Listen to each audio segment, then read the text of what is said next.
Assalamualaikum warahmatullahi wabarakatuh. Saya Indah Dewi Permatasari, NIM A1C3-19013 dari Prodi Pendidikan Fisika kelas Reguler A 2019. Nah, di video kali ini saya akan menjelaskan sedikit mengenai konsep momentum impuls. Yang pertama itu adalah momentum dan kaitannya dengan gaya, di mana hubungan momentum dengan gaya dikemukakan oleh Isaac Newton dalam karyanya yaitu Principia, di mana perubahan momentum benda tiap satuan waktu sebanding dengan gaya resultan yang bekerja pada benda dan berarah sama dengan gaya tersebut.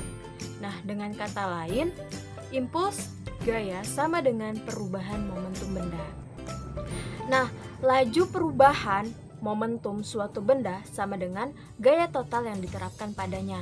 Nah, adapun persamaan matematis suatu benda tadi dapat kita lihat sebagai berikut.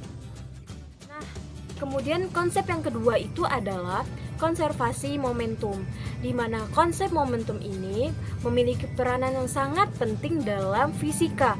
Nah, hukum kekekalan momentum menjelaskan bahwa jika dua buah benda bertumbukan, maka besar penurunan momentum pada salah satu benda akan bernilai sama dengan besar peningkatan momentum pada benda kemudian lain. Yang ketiga itu adalah tabrakan dan impuls. Nah, tabrakan itu adalah suatu kejadian umum yang sering terjadi dalam kehidupan sehari-hari.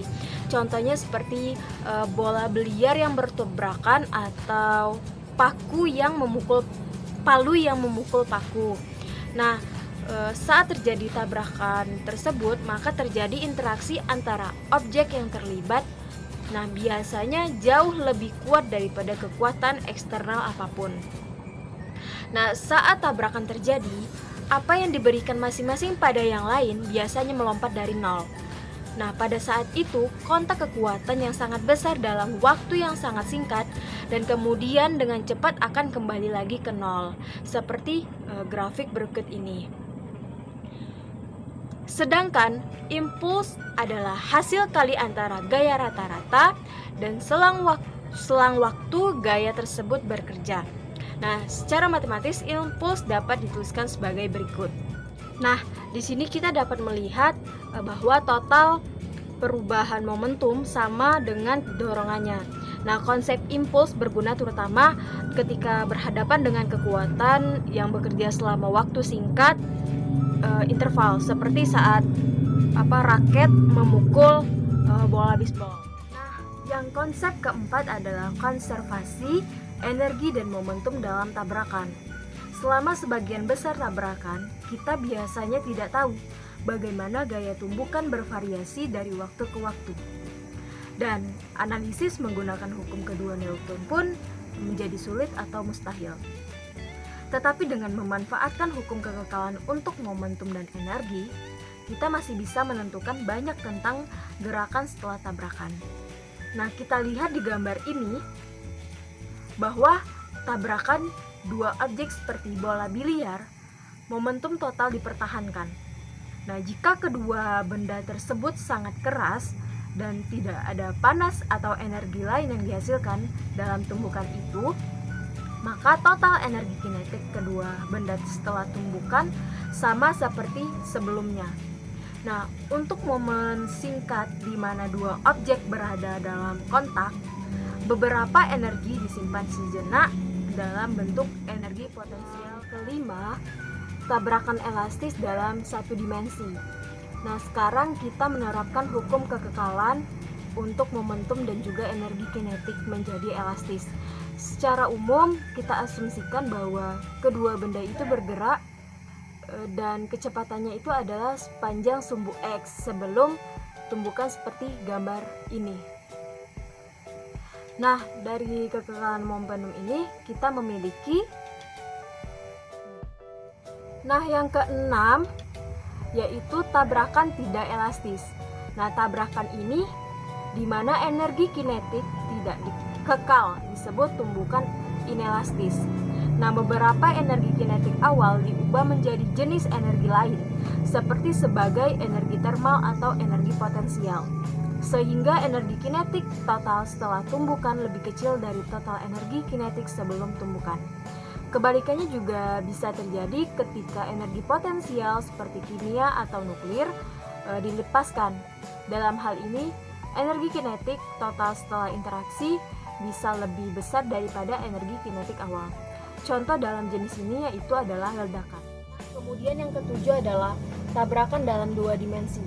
Nah, kekekalan momentum dan energi juga dapat diterapkan pada tumbukan dua atau tiga dimensi, di mana sifat vektor momentum sangat penting. Salah satu jenis tabrakan non-head-on yang umum adalah di mana benda bergerak menyerah objek yang awalnya diam. Nah, ini adalah situasi umum dalam permainan biliar, atau kalau dalam percobaan di fisika atom itu dan nuklir adalah peluruhan radioaktif. Nah, di sini ada yang kedelapan yaitu pusat massa atau CM. Nah, momentum adalah konsep yang kuat yang tidak hanya untuk menganalisis tabrakan, tetapi juga untuk menganalisis gerak translasi dari objek diperpanjang nyata. Nah, pengamatan menunjukkan bahwa meskipun sebuah objek berputar atau beberapa bagian dari sistem objek bergerak relatif satu sama lain, ada satu titik yang bergerak. Jalur yang sama yang akan dilalui partikel jika terkena gaya total yang sama. Nah, titik ini disebut pusat massa atau disingkat dengan CM.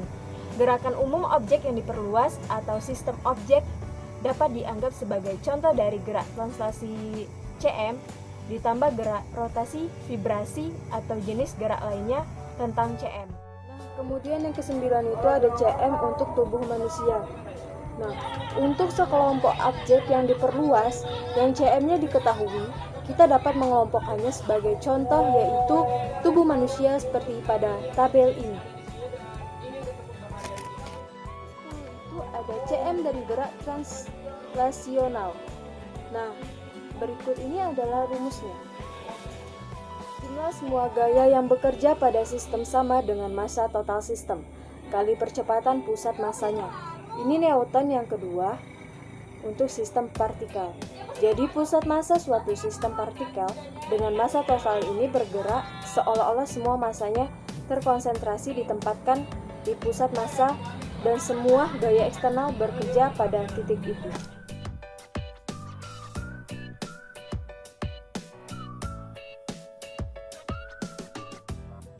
Nah, itulah penjelasan yang dapat saya jelaskan.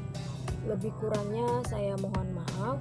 Saya akhiri wabillahi taufik wal hidayah. Wassalamualaikum warahmatullahi wabarakatuh.